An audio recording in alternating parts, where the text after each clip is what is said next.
You're listening to Adoptees On, the podcast where adoptees discuss the adoption experience. This is Season 2, Episode 5, Keith. I'm your host, Haley Radke. Today I get to welcome Keith Chirillo to share his story with us. Keith is a late discovery adoptee, and he'll tell us all about who accidentally told him he was adopted and why his mother wanted to keep it a secret forever. We wrap up with some recommended resources for you, and as always, links to all of the things we'll be talking about today are on our website, adopteeson.com. All right, let's listen in. I'm pleased to welcome Keith Chirillo to the show today. Welcome, Keith. Hi, Haley. Thanks for having me. Oh, it's my honor. I'm so excited to get to hear your story. Would you please just start with sharing that with us? I was born in New York City in 1979. Both of my birth parents were, at the time, they were drug addicts.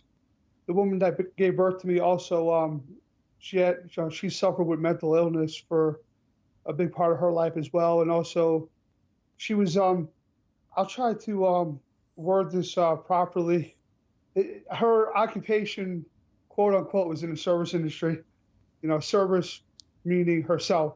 But my biological parents were actually in a 7 to 8 year actual relationship, though, you know, while everything else was going on. I was in the hospital for a month after I was born. And then right away, I went to my family, my adoptive family. The adoption didn't go through right away. It took about 4 years to actually go through. So I was 4 years old when I was technically adopted. I grew up in a family of 6 of us, whereas I was only adopted one. My adoptive parents have 5 biological kids. Well, they actually had 4 biological kids. Then they adopted me. Then they had another one after they got me.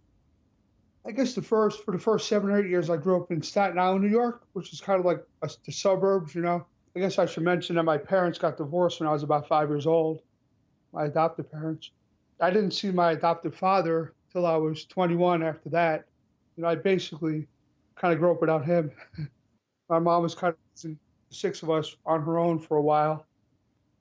And so I kind of, that was something I was kind of dealing with, you know, for a good part of my life already. We lived in Staten Island for a little while. Then we moved to Brooklyn, New York. I lived there till I was about 13, 14 years old. Then I moved to New Jersey, South Jersey, I was about 23. After that, I moved down to the Washington, D.C. area, where I basically, you know, settled down my own little family. I guess here's where I could mention that I actually didn't find out I was adopted till I was about 33 years old, which was about 5 years ago. I had already established my own little life, and then come to find out I was adopted. I guess a lot of stuff I was already dealing with throughout life with, you know, my father and stuff like that. And then, you know, my mom, you know, being the way she is, well, the way she was. I mean, our relationship is kind of better now. I don't know, maybe she was really stressed out raising 6 of us, but, you know, it was kind of, you know, I don't know, it's kind of a weird situation. Well, basically the way I found out, at my daughter's first birthday party, and like a cousin of ours was over the house helping us get ready for the party. I was sitting down eating dinner, my wife and him and my daughter. He said, "Oh yeah, he said, I just found out about you a few years ago." I was like, "What do you mean found out about me?" He's like, "That you were adopted." I was like, "No way." I was like, and I have my birth certificate, right? I have my short form birth certificate, which doesn't have that much information on it. It only has the name, the hospital, the date. So I was like, "No, look," I was like, "my parents' names are on my birth certificate. How can I be adopted?" And this is way before I knew about what birth certificates actually mean, especially for us adoptees. Mm-hmm. I asked a bunch of people in my family about it, if it was true or not. And people just kind of, nobody really gives a straight answer. They don't really say yes or no. They just kind of like, they'll laugh it off, or they're like, "What do you think?" You know, that kind of thing. I guess I put it in the back of my mind for a number of years. Yeah, then about 5.5 years ago, it kind of resurfaced in my mind. I decided to actually look into it. I was like, "Oh, that adoption thing that somebody told me about. Okay." So, you know, being that I was born in New York, you know, I found some resources that I had to go through to even figure it out, because nobody would tell me. I mean, even my mom, like, Nobody would just tell me, yes, you were adopted. What did she say when you asked her? She didn't really say yes or no. She's like, at this point in my life, it doesn't matter how people come into families or something like that. But I still didn't take that as like a yes or no answer. It would have been a lot easier if she just said, yes, you were. I basically 10 times over verified it. First thing I did was I got my long form birth certificate. So in the long form certificate, what I learned in New York is that I had an extra set of numbers on there, and I also had the letter S in front of my main birth certificate number, which means like substitute or something like that. And then I also looked at the file date. I was like, okay, I was born in 1979, but it was filed in 1983. Of course, that means my adoption was finalized in 1983. So that was one way I verified it. Another way was I basically emailed the courthouse and I asked them if there was any records of a Keith Chirillo, being adopted. And it was weird because it took about 3 or 4 months for them to actually reply. But their answer was yes. I basically just yes. We do have a record of, but they couldn't give me any more information, of course. But actually, here's a pretty miraculous thing in my story, I think, where everything kind of opened up. Another thing I did was I registered with the New York State Adoption Registry. And for people that know about these registries, they're put into place so people connect with their biological families, but they a good percentage of the time they don't work. I mean, people don't even know about them. People, it's very flawed. It's a very flawed system. I mean, obviously, if we had open records, birth certificates, that's what works. But I did register with them. They said it should take about 6 months to get back some of my non-identifying information. So I was like, okay, that's fine. But what happened was I actually got a reply back 2 weeks later, and they said, oh, by the way, someone else is registered to connect with me. I was like, okay. From the little bit of research I did, I was like, okay, yeah, I know a lot of times the birth moms will look for the child. Okay, so it's probably her. But what ended up happening was it was actually my biological father who had registered with them. So that was kind of just surprising in itself. So we connected. After we connected, we had our first conversation was like a 2-hour conversation, and he told me a bunch of stuff. He gave me my biological mother's name. With that piece of information, I definitely seeked her out right away. I was able to find a phone number for her. So I called that number. A man answered the phone. It was actually her husband of 25 years. So I talked to him for a little bit. I told him, I said, Anna, I said, I might be one of her children. He's just like, oh, that's possible. She had many children. I said, okay. We hung up the phone. But something was telling me to call him back. So I called him back that night. And he's like, yeah, he said he was so shocked to hear from me. I was like, okay. And so he's like, by the way, your grandmother, your grandfather, your uncle, your aunt, one of your sisters, they all want to talk to you. I was like, okay. Next thing I know, I'm like talking to like my grandparents, and then an aunt and uncle.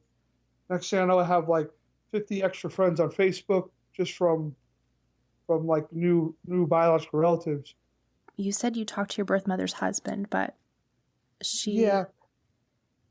Oh, yeah. I'm sorry. Well, I forgot to mention she actually passed 3 years before I found her. I'm sorry.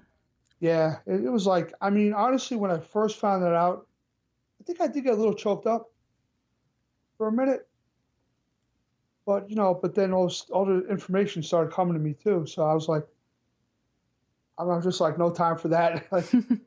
like just my mind was just like, you can tell even how I am now. Like I'm just like all the information is in my head and I could let it out pretty easily. So I don't really retain stuff. That's probably why I don't let things get to me too much, because I'm constantly taking stuff in and letting it out. I was having a conversation with one of my aunts, and she told me, she's like, yeah, she's like, your mother Anna, she had 10 of you. It's like, okay, really? Yeah. And I did remember that my biological father also told me that I have a full-blooded biological brother. She had 6 children before us. So actually, there's only 8 of us. We were all given up for adoption, actually. So, we all went to different families except for 2 of them who went to the same family. Oh my goodness. I'm just kind of in shock. That sounds like an overwhelming reunion. So many people and so much information all at once. How far between you finding out you were adopted to a reunion? What's the time span there? I think I met my biological father probably I'd say about a month and a half. Like I said, he gave me all the information I needed to connect with the other side. Actually, the reunion with my biological father was really great. It was just me, him, and my wife, actually. We went to a restaurant close to me out in Maryland. He lives in North Carolina now. So, we all came from New York. Now we're a little bit further south.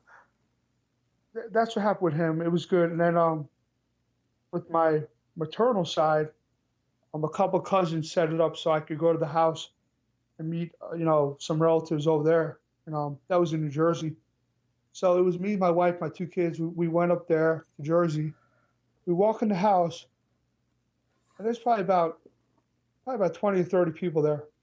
And I'm related to like all of them. So, what I'm saying? Like they all kind of live in the area, I guess. A couple uncles. My grandparents were there. They're still alive to this day, actually. So can you go back to that moment where you're in the house with like 30 family members? How does that feel? Did you feel like you fit in? Tell us a little bit about that. Yeah, I think I actually did. And I think a good sign of that was the fact that I was acting really goofy and silly, like most of the time. And it usually takes a while for me to get like that with people. Like usually I'm not. It's funny because a lot of people probably think I'm really serious when they first meet me, until I'll say something like really crazy, and if I see that they laughed or something, they thought it was funny, I'll just be a goofball the rest of the time. So that's kind of how I was with them like the whole time. It was pretty interesting. Like when someone would say, "Oh, you look like such and such," or "You look like you remind me of such and such," and all that. Basically, before I found them, my biological mother died. Also, 2 of my uncles had already passed away before I found them. I've seen pictures of them, and they're all showing me. They're like, "Yeah, you look like this one and that one," and I do. So, there's been a lot of loss even before the reunion happened. I mean, I say lost opportunities to meet people that I probably could have met if I would have found out I was adopted 5 years earlier. That's kind of like the gist of like basically on their side, and I'm still connected to many of them till this day. Actually, one of my uncles that I met a couple of times, he passed away like 2 years ago, and actually there at the funeral too, there was like a whole bunch more cousins and a few more uncles that I still hadn't met yet. So when you think of your meeting your bio family and your interactions you've had with them, and then looking back to your childhood with your adoptive family, did you fit in with your adopted family? Like, did you ever have any any feelings like I'm different or anything like that? As far as family goes, I'll always say I fit in with them because I am their family. Like, they were family. They never, I was never treated any differently. You know what I'm saying? I never, like, they never gave it away that I was adopted. You know what I mean? But yeah, like when I think back, yeah, I do look different than them. I mean, I am different than them. I mean, as much as I love them, and I mean, we all know we're different from each other. Actually, I think they're all different from each other, to be honest. Like all 6 of us, like we're all different. I don't Oh know, but yeah. People have different personalities and characteristics for sure. For sure. yeah, but I gotta say though, I actually feel like I was different than a lot of people in general and maybe that's also because I didn't really have anything to mirror it the way I was. When I did find that I was adopted, then I did find that I did start connecting with blood family. I think I did kind of go back to like my childhood, and I did start to realize things. My energy, and yeah, I'm definitely shorter than my brothers. I mean, my sisters are all kind of like about my height, well, my brothers are, both almost 6 feet, about 6 feet. I'm about 5'6". Like my one brother had, like he had like blonde hair, blue eyes growing up, and I'm kind of like darker and like I have like these greenish, crazy greenish, yellowish, grayish eye, weird color eyes, but because that's my biological mother, biological father had. They both have like biological father has blue eyes and my biological mother had hazel eyes, so that's where that came from. A big compliment that people used to give me growing up was like they said my eyes were nice, right? Hmm. I was like, okay, but I didn't think much of it because I didn't think about where it came from. There's so much that I learned just from my bloodline, from my family history. Like my grandfather on my mother's side, is a World War II vet. So that's something I was like, oh, that's very cool. You know what I'm saying? That's a part of my blood. It kind of, kind of does something for you. It's like you kind of like think, oh, wow, like part of my actual history. Whereas, honestly, growing up in my family that I grew up in, my grandfather was in the Navy and everything like that, but I don't know too much about his real history, or honestly, I don't know too much about our family history, really. Maybe it just really wasn't talked about much. Maybe it wasn't talked about much with me. I don't know. Hmm. Like, I just, what I mean? Mhm. But then my biological family, there's so much rich history. Like, besides my grandfather being a World War II vet, my grandparents on my father's side were Holocaust survivors. Like that blew me away. I learned a lot about that too. I think in reunion, we're so curious about everything. I think that a lot of those questions get answered that a lot of other families, you kind of think, oh, your grandparents will be around forever. And, like you don't kind of dig into that history. But when you're in reunion, you're just kind of like want everything. And I think maybe that's why some of us dig for those kind of gems. And it kind of feels like you get rooted when you know those things. Yeah, that's so cool. That's really interesting history. I love that you have that for yourself now. Yeah, I just kind of want to go back just a sec. Can we go back and just talk about, so you find out you're adopted and you've confirmed it yourself. What do you do when you go back to your adoptive family with this? And like, did you go to your mom and say, I have this amended birth certificate? Like, oh well, I got to tell you, it's really really interesting how I broke the news to her that I knew. My wife was about to take a trip to the Philippines to visit her family, right? It was going to be like a 2 or 3 week trip. So I was like, okay, I'm going to take 2 or 3 weeks off of work and just take the kids to see family. Like that was my plan. I was like, it was in the summertime. It was like right in the beginning of summer, around August actually. So I already had this plan to like visit my mom. I was going to visit both of my brothers, visit my sister. When I got that letter in the mail from the New York registry saying that someone else is registered, that basically verified everything that I was adopted. So I had this paper in my hand, and I think my mom had called me because I was about to see her in 2 days anyway. So she was asking me what kind of cereal I wanted for my kids. Right? I was like, okay. And on my mind is like this thing's on my mind right now. So I'm like, I got really quiet on her, and I gotta say, like out of all the people in my life, and I know she's not like my blood mom or anything like that, but she kind of knows me better than anybody. I mean, I hate to admit it because like we kind of like do clash a lot of times, but she knows me better than anybody, so she knew something was wrong. I just blurted out and said it. I think my voice cracked. I don't know. I was like, I know I'm adopted, right? I was like, I know I'm adopted. I figured it out. I don't think she really quite knew that I knew until I said, yeah. I said, I know I'm half Puerto Rican and half.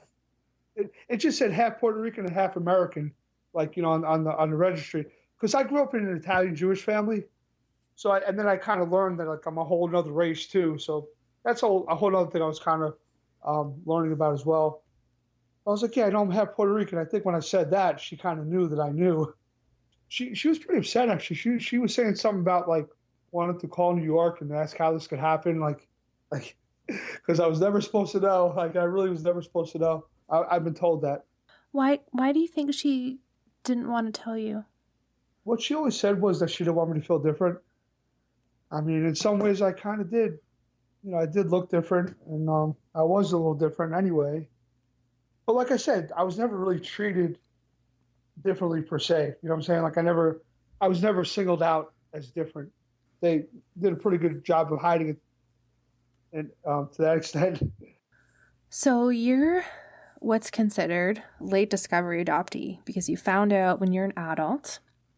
Can you tell us a little bit about that adoptee community and what would be different for a late discovery adoptee versus someone like myself? I don't even know when I first knew because my parents just told me, from when I was a baby, obviously, because I don't have a moment where they sat me down. Like I just always knew. One thing I noticed about late discovery adoptees is that I think a lot of us always had an idea in our mind that that was a possibility, but it's not something that was really at the surface of it because, for example, like when people ask me, they say, you looked a little bit different and everything, how come you didn't know you were adopted? And I just kind of say, if nobody ever mentioned it, how would you ever know? How would you know you were adopted if nobody ever told you you were adopted? The way everything happened with me, I'm saying? It's like, I mean, think about it. Like I did the birth certificate thing, and then I did the registry thing, and I basically, got my answer with the registry, but I got more than that. I got an actual reunion out of it. Like, because I know a lot of people find out, they'll go through their parents' belongings or their parents will die. They'll someone at the funeral will tell them, or they'll be in the attic, they'll find the papers, but that never happened with me. But still to just have this cousin kind of offhandedly say like, oh, I just found out about you a couple of years ago. Like, what do you mean? To have other people know and you didn't? Like A lot of people knew. Actually, I think most people in my life, besides like some family friends, knew, but most of the relatives knew. Something funny happened actually. Once I found that I was adopted, right? In my mind, I wanted to tell everybody that I was related to because I was thinking, I was like, if they ever need a kidney, I'm not going to be able to help them. Like, what I'm saying? Like that kind of thing. I was worried about that. So like I called one of my cousins up. I told her, I said, yeah, just a few days ago, I found that I was adopted, and I kind of said that to her too. I was like, so if you ever need a kidney, I can't help you. Like, just kind of laughing like that. Oh, we knew, like they all knew, but actually they assumed that I knew as well. and your siblings? I mean, they all knew, except for, I mean, a couple of them said they didn't know. I don't know. Just hard to believe that. But the ones that really did know, they said it was like my mom. My mom. Out of everybody, I really do feel my mom should have been the one to tell me anyway. I don't put any like burden on anybody else for it because I think it was her job to tell me. Like even my father, think about it. I really didn't have a relationship with him. I didn't see him for years. He definitely didn't want to tell me. Oh yeah, I agree. I mean, I wasn't implying that. I thought they should have told you. I'm just, we're kind of joking about this, but to me this sounds so painful because like everyone knows these things but you. Like that's not fair. I just Like believe it or not, like I think I roll with the punches in life, like with a lot of stuff that happens, even the adoption stuff. But I think what I've done to I've been finding like positive outlets to kind of deal with it. I never started drinking or doing drugs or like taking pills or anything like that when all this stuff happened. What I did start doing was I did start trying to be. I mean, I always thought I was a pretty good father anyway, but I was like, oh man, I come from this situation. My kids will never know anything like that, so I'm gonna like be the best dad I could be, even though I thought I kind of was already. Then I started getting involved with a lot of adoption stuff. Like I started connecting with a lot of people in the adoption community. Started getting involved with a few little things here or there, but I never really got too deep in anything. I did talk about my adoption story a lot on Facebook, online, and I think I connected with a lot of people that way. I mean, I started this little chocolate thing I was doing. It was like kind of keeping me busy and keep my mind off stuff. I'd stay up till 2 or 3 in the morning, even though I had to work the next day, and just make chocolates and I'd sell them. And it's funny because actually most of my customers were other people in the adoption community.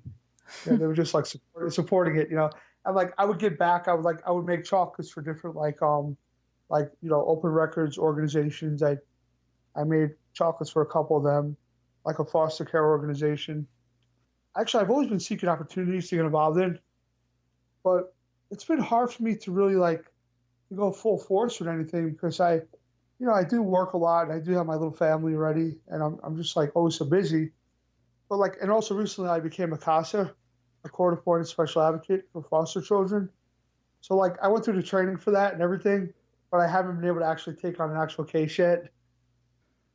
I'll say this kind of like one thing I learned.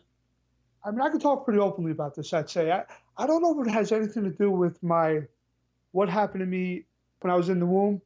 I don't know if it has anything to do with like drugs or anything like that, or anything to do with some of the things I've read on like on being adopted. Like I did talk to a couple therapists here or there. Actually, I talked to a psychiatrist one time as well because I was like, I have this mental illness in my bloodline. Let me see if there's anything to that. Everybody verified. They said no. I guess I dodged a bullet, like as far as schizophrenia goes or anything like that. But they said, yeah, ADHD. That's your thing. You know what I mean? Like they said, and you can probably tell just from talking to me. But I mean, everybody said, it's you had this ADHD thing. Okay. They said, you want to take some medicine for it? So actually, I did try that. I did try to take like Adderall for like a couple months, and I didn't like how it made me feel because it kind of like made me slow down. Like I kind of like how I'm energetic and all that stuff. But I guess what I'm kind of getting into is like it's the distraction part of it, kind of like what just happened in our conversation. Like like I get super focused on something, and I know I'd be great at it, but then I see something else that I could probably try, Hmm. and then I'll go for that. Like that happens a lot in my downtime. Like my downtime, because as far as having a job, knowing that I have to go to work every day. Like I've been at the same company for over 14 years. Like what I'm saying, so I know I'm highly capable of maintaining something. Like I can maintain a relationship, I can maintain a job. I mean, I've had the same phone number for 14 years. I don't think I have that issue where I kind of jump around to different things as far as like things that I know are essential to survival or essential to life. But when it comes to like finding outlets and stuff like that, I think I need to keep busy, and I think I do need to. I need to find things to be involved in, or else I'm going to do other stuff that may be destructive. Like I may, overeat. I know I'm capable of doing that. I've had a tendency over the years, and I kind of don't do it anymore. But like I'd have a friend from high school who I haven't seen in like 6 or 7 years, and I'd feel the need to just call them up and stay in contact with them, even though I kind of know like they probably don't want to be bothered. I don't know if that's part of part of my thing being an adopted person as well. It's like I mean I can meet somebody and be like their best friend and like I've known them for years, but once they give me a hint, like once someone gives me a straight out hint that they don't want to be bothered, I'll never talk to them again in my life and I'll be fine with that. I've always kind of been like that, and I never have any hard feelings about it. That's kind of like how I am, and I think that's kind of why I've been able to roll with the punches in reunion as well, because people do come and go, even without even realizing it. Because I guess we're all just busy with life anyway. Even with my siblings, oh yeah. Actually, I think it's a really good time to mention. I told you there's 8 of us. We were all given up for adoption, right? Mm-hmm. Through a chain of events, through a domino effect, through I guess a lot of late nights, researching and searching, I ended up finding all of them. Not on my own though. Not on my own. I would never claim that. Okay, I'll just go down the list real quick. There's one sister, like she kind of grew up around the family, so they kind of knew who she was already. So there's one down. Um, the adoption registry, I called them back up and yeah, I said, I know I connect to my biological father, but I want to give my biological mother's name just in case anybody that's related to her is also registered. So I told them her name, and her first name is Anna. They said, "How do you spell it?" I said, ANA. It's just one N. They said, "Oh." They said, "We have a Anna, with that last name with 2 N's." I said, "No, no, no, it's one N." and they figured out that there was a sister of mine that was also registered. The registry hit twice for me, which is kind of like pretty crazy. That's really unusual. Yeah. Yeah, very unusual. Like with these registries, if you know anything about them. So like, I connected with her, and then she's like, I talked to this sister. She's like, by the way, I found one of our other sisters. Like, okay, that's cool. And they're like, yeah, this sister, she grew up with one of our brothers. Like, okay, awesome. So I was like, okay, that's four of us down. I just did more research. I looked in the well, there's this book in New York where you could basically it was a birth index that you could look for people's names and stuff. They've closed it, but that's helped me a lot in my search. So I basically figured out a couple of the other brothers' birthdays, and through that information, I was able to track both of them down eventually. Do you have relationships with all of these people? No, no, no. Actually, I don't talk to any of them right now because actually two of my brothers, they both died in their early 30s. One was he had died because of diabetes related stuff. So that, and then there was another brother who also had diabetes. They said something happened with his medicine. I don't know exactly what, but he had like a bad batch or something and he died that way. So, the diabetes is something that I'm very familiar with now that's in my bloodline. So I've been kind of careful with that over the past few years now that I know about it. So you stopped making chocolates? Well, like it's funny because I know, like actually I did kind of stop making chocolates anyway, just because of like time consuming and all that stuff. But I know it's funny because like I knew about all this information, but then I wasn't making chocolate. So, but yeah, like I mean, miraculously, like I'm perfectly healthy. Like there's nothing that I know of that's really wrong with me. So my biological father, he's healthy. His line of work, he has to lift heavy stuff. So I'm like, okay, I hope, like 20 years, I'm that strong too, And you're still in a relationship with him? Yeah. We definitely, we talk all the time. Yeah, we've seen each other a bunch of times. I visited him. He's visited me. Yeah, he's actually been great. It's been great. And actually, it's funny. I was just talking to him the other day, and we were kind of laughing about it. I said, yeah. I said we're more like brothers, like more like a brother relationship. That's how it is. Like we're adults. Not really a father son. I could say he would have been a great father if I knew him growing up. But it's a good relationship though. Yeah, that's good. Is there anything else that you kind of want to talk about before we do our recommended resources? I mean, I just hope that more people will not be afraid to share their stories, whether it's just posting on their Facebook or Twitters or talking to people, going to support groups, or even talking to somebody one-on-one, because it's good to let this stuff out. Because I have heard of people getting sick from holding stuff in. I mean, I just say, look at me, I'm seemingly like, happy most of the time. I smile a lot. I mean, I say it's because I let stuff out a lot. I don't really hold stuff in. And, it's kind of been like a blessing and a curse at the same time, because I do talk a lot about stuff. If anything, I just do it so other people won't be scared too. I mean, we all have our own stories. We all have our own situations. We all have different feelings. I know we all feel different ways about the A word, about adoption. Like, I'll just use a quick little reference that came to mind. Like, I'll say it's like a tornado, right? Like this tornado's coming at you, and you see all these words like secrets, lies, deception. But then when you speak your truth and you speak with compassion and caring, you have good intentions towards others, it diminishes that tornado. And those things, they don't have as much power. I guess I'll just say it like that. That's beautiful. And I know that you started your own adoptee support group in your area. I'd love to do that at some point too, but mine's just online instead.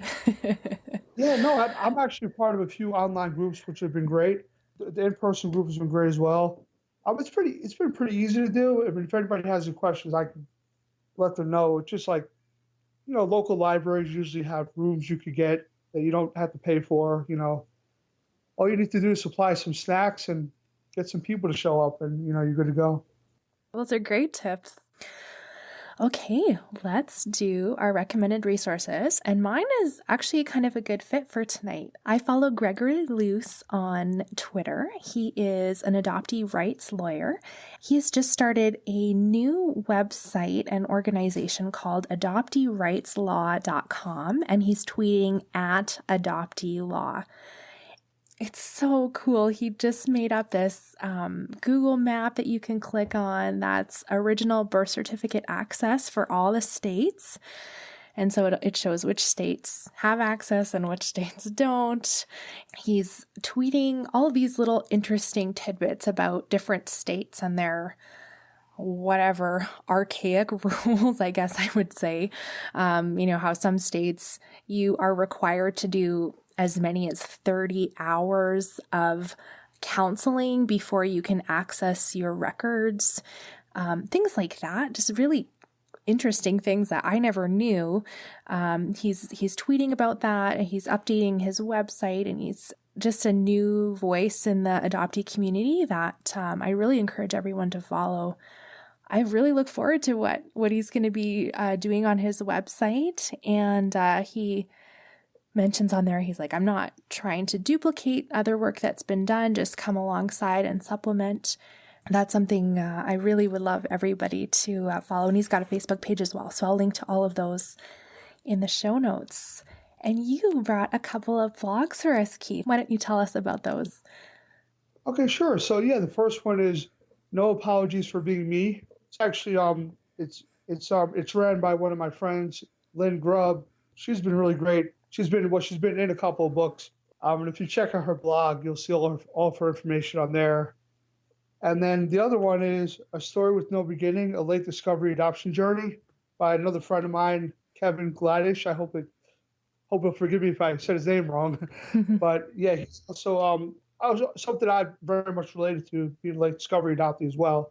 Yeah, that's great. I've been researching late discovery adoptees for a while, and I'm not finding very much. So I'm really glad that you brought us Kevin's blog in particular. Thank you. Keith, where can we find you online? My name is Keith Shirillo. I'm on Facebook. My last name is spelled Sciarrillo. Yeah, that's basically me on Facebook.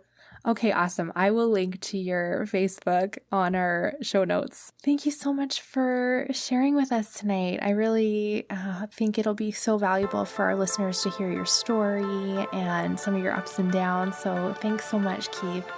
You're welcome. Thanks again for having me. Keith has made even more connections with his biological family than we even had time to discuss. His biological father has a teenage adopted son that Keith shares a birthday with. Wild. If you want to see some photos of Keith's chocolates, you can look up Jazzy J Fine Chocolates, which is named after his kids, and they're on Facebook or Etsy. I've got a new invitation for you. I've been telling you for a while about my secret Adoptees on Facebook group, which has turned out to be an incredibly supportive place. And I have another awesome thank you gift for partners of the show at the next reward level up, which is access to an unedited podcast feed. And the first episode of that special podcast will be out very soon. Now is the perfect time to join so you won't miss out on any of those bonus episodes. Adopteeson.com/partner is where you can access those rewards. I keep forgetting to share with you that Amy was the winner of the 3 recommended resources for doing my listener survey. I hope you're enjoying your reading, Amy. Thanks to everyone who filled that survey out for me, and to Anne Heffron, Liz Story, and Mariana King for generously furnishing copies of their books for that giveaway. Amy, Anne, Liz, and Mariana are all a part of that secret Facebook group, which you can access at adopteeson.com/partner. And watch for that unedited bonus podcast coming out soon. Would you do me a favor today? I would really appreciate it if you would share this episode of the podcast with just one person. Maybe a friend that likes chocolate. You could share a box of chocolates and listen to Keith's story together. Thanks for spreading the podcast's love. Next week, we've got an episode of the Healing Series for you, and we're going to talk about how to tell your adoptive parents you are searching for your biological family. Thanks for listening. Let's talk again next Friday.